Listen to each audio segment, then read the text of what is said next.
programang ito ay rated SPG. Striktong patnubay at gabay ng magulang ang kailangan. Maaaring may masiselang tema, lengguwahe, karahasan, sexual, horror o droga na hindi angkop sa mga bata.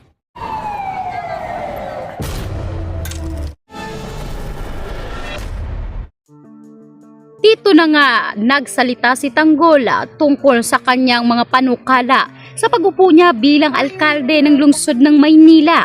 Sa pagkakataong ito ay maraming natuwa para kay Tanggol. Sinabi nga ni Kong Mojica na biruin mo ang lalaking sakit sa ulo sa Quiapo ay ngayon siya na ang mamumuno sa naturang lungsod at umaasa ang marami na babaguhin nga ni Tanggol ang patakaran, kalakaran at batas sa lungsod ng Maynila. Samantalang tuluyan na ngang nagpaalam si Ramon, dala-dala na ni Marites ang abo ni Ramon Montenegro na kung saan tuwang-tuwa nga itong si Tess dahil sa wakas ang kanilang anak ay tuluyan na ngang naging alkalde. Hindi rin maiwasan ni Marites na malungkot dahil wala na nga ang kanyang anak na si Santino at si David. Kung naririto umano ay siguradong masayang masaya ito. Sinabi ni Tinding na alam nilang lahat kung bakit na maalam si Santino at David.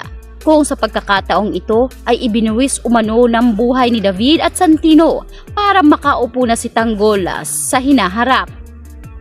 Samantalang lungkot at lugmok ngayon ang magkapatid na Guerrero dahil tuluyan na nga silang nagtatago-tago sa kung saan-saan tulad ng nangyari kay Ramon at Tanggol noon sa pang-aapit pang-aabuso na ginawa ng mga Guerrero ay tila biglangang bumaliktad ang ihip ng hangin. Kaya naman sinabi nitong si Miguelito na pagkakatiwalaan niya ang magiging desisyon ng kanyang kuya Roberto. Sa ngayon ay nag-iisip si Roberto kung paano nila mapapatumba ng malakas itong si Tanggol, lalo pat si Tanggol na ang mayor ng lungsod ng Maynila.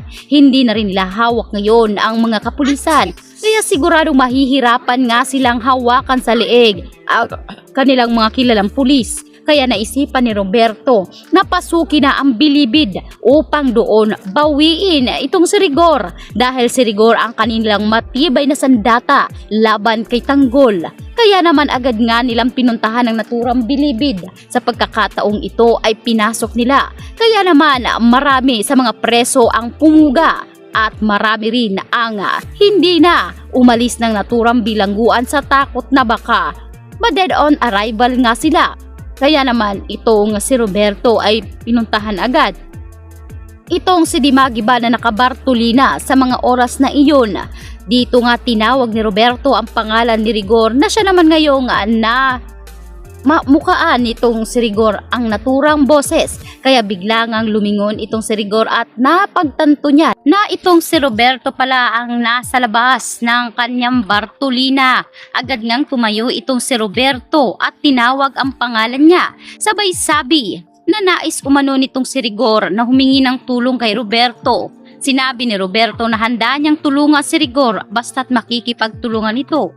Pupuga nga raw sila sa naturang kulungan. Kaya agad-agad ay dito nga umeksena si Rigor sabay sabing ipinapangako niya kay Roberto napapasnangin niya itong si Tanggol. Kaya naman yan ang ating mainit na pakakatutukan dahil siguradong magiging madugo ang digmaan nga sa pagitan ng mga Guerrero at nitong si Tanggol Montenegro sa pag-upungan nito bilang bagong alkalde ng lungsod ng Maynila.